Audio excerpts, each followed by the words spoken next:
After everything that happened, over half a year passed in the blink of an eye.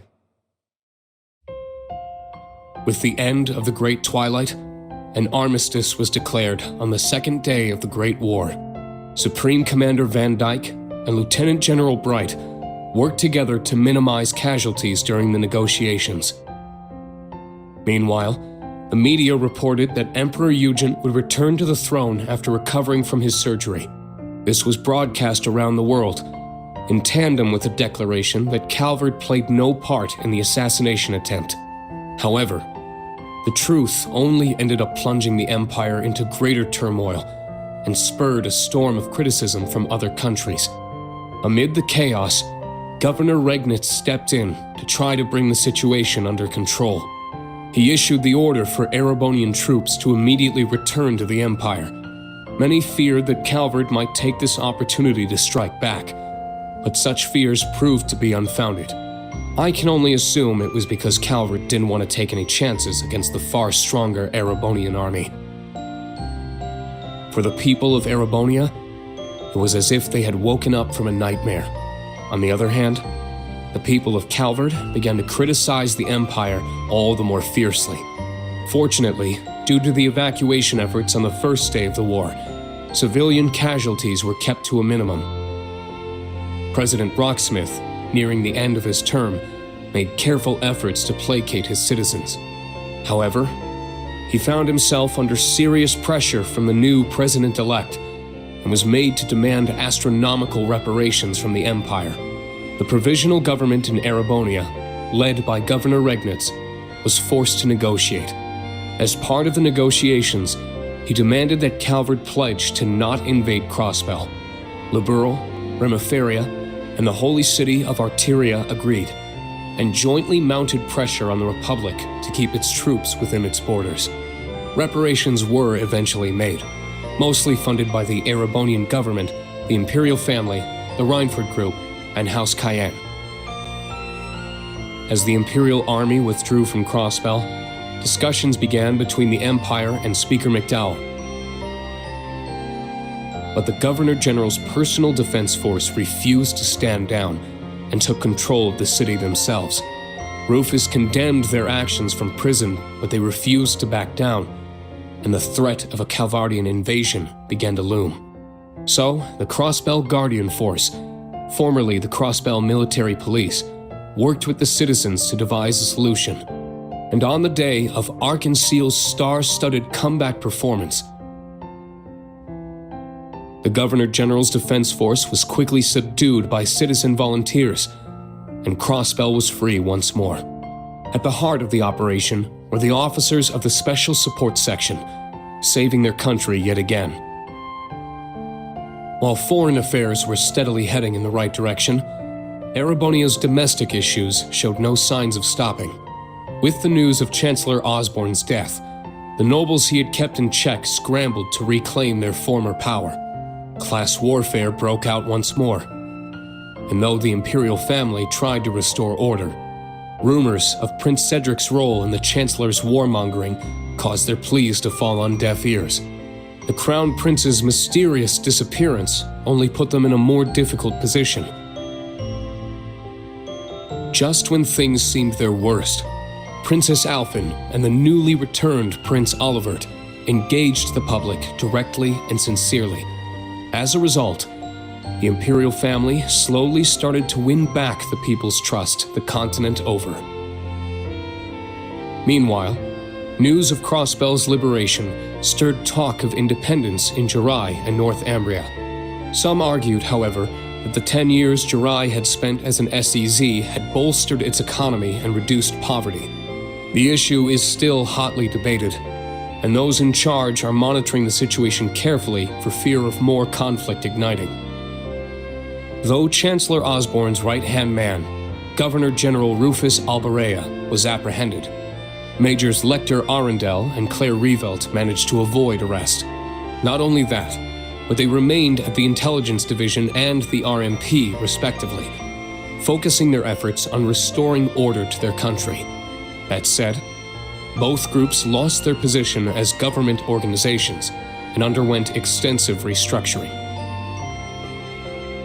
the Bracer Guild regained its former status in the Empire, and for the first time in 5 years, all its branches were reopened. High-ranking bracers from all over the continent helped to combat disorder and unrest within the Empire, according to certain classified information from the Guild. Prince Cedric, thought to be missing, had in fact become a member of Ouroboros. There are even rumors that he was made an enforcer, but that remains unverified. Meanwhile, after tirelessly aiding the other great houses, Governor Regnitz, and the Government Accountability Inspectorate for months, Acting Duke Eustace Alborea rejoined his allies for a journey to a certain place. Each of his friends had been busy restoring peace to their country in their own way, but now, with the embers of war finally cooled, they were able to meet once more.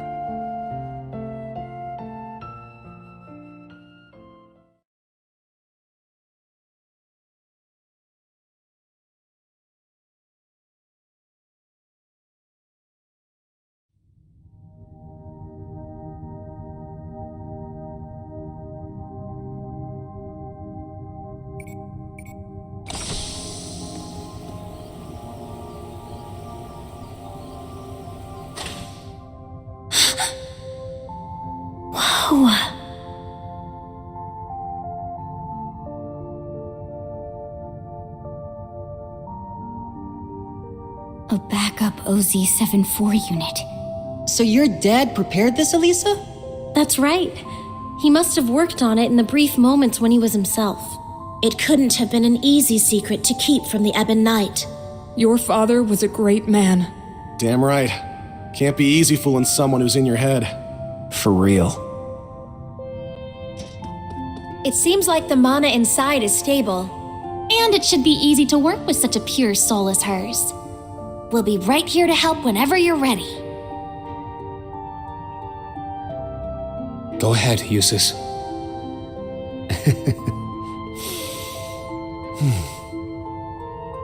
Come on, man. What are you waiting for? Now, bring out the sword. Right. Altina, you should help too. Don't worry. I know it'll turn out just fine. That's right, Allie. Be brave.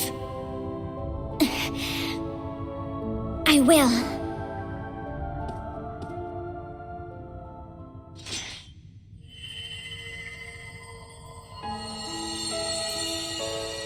Everything's stable. This should work. Adios, please. Now'd be the time for a miracle. I'm sure we've got 1 or 2 left, right? If you're listening out there, these kids need you.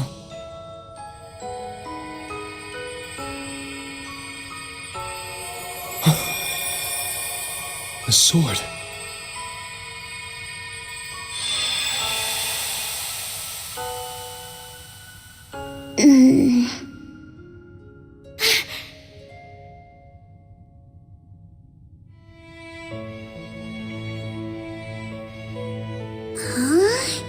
Where am I?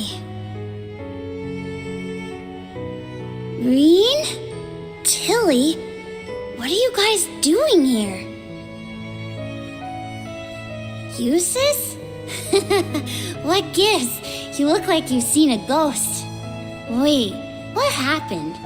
Last thing I remember, William! You're awake! Whoa, guys! What's gotten into you? Anyone want to tell me what this is all about?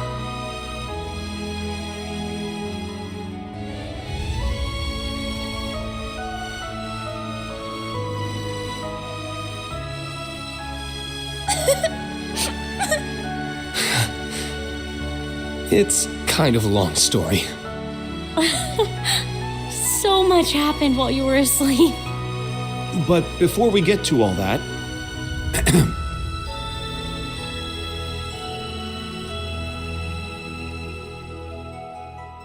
Welcome back, Milliam.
I understand now.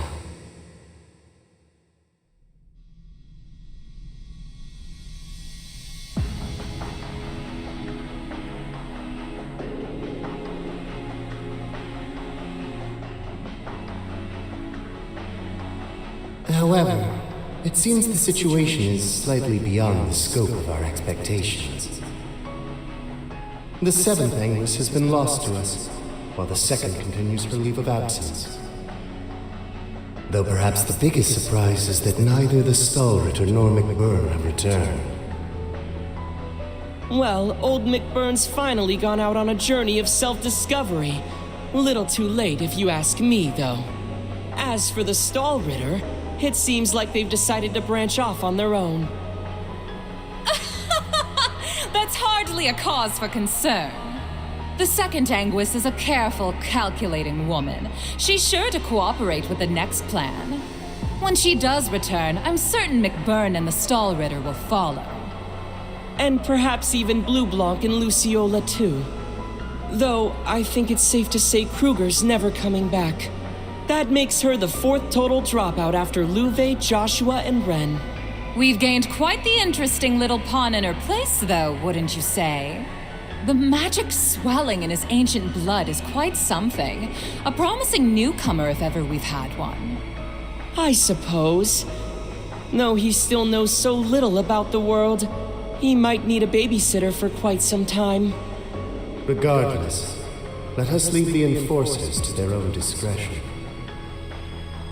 And take care that you do not follow the same path as the Faceless. You all seem to hate my predecessor so much. I almost regret not being able to meet him. Well, you've certainly filled his shoes in terms of personality, at least. It seems all three of you have gathered.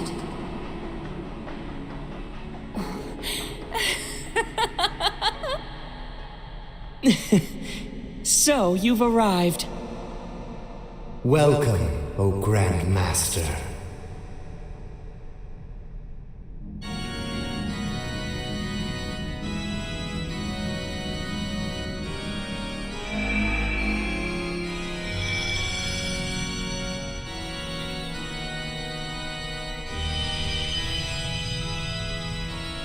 Maribel, you have done very well. You oversaw the completion of the Phantasmal Blaze Plan and returned safely. You're too kind. I merely laid the groundwork for the Witch of the Abyss and the Steel Maiden to work their magic. But what of the Septarians of Fire and Earth? I have confirmed their disappearance from this plane. Unlike the Septarian of Mirage, they haven't vanished entirely. But as they are now, it is nearly impossible for them to fall into human hands once more. Is that so? I guess we can say things are still going smoothly then? Indeed. Our plan continues apace. Vida's searching for a new path, in spite of her continuing faith in me. The heroic death of the proud Leanne Sandlot.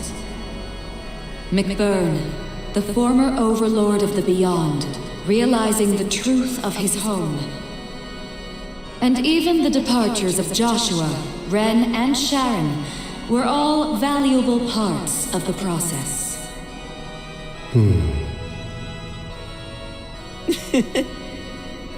In short, everything that happens is within your knowledge and by your mercy.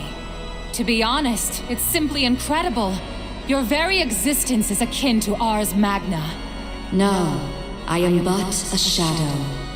I exist solely to announce the appointed time to the world.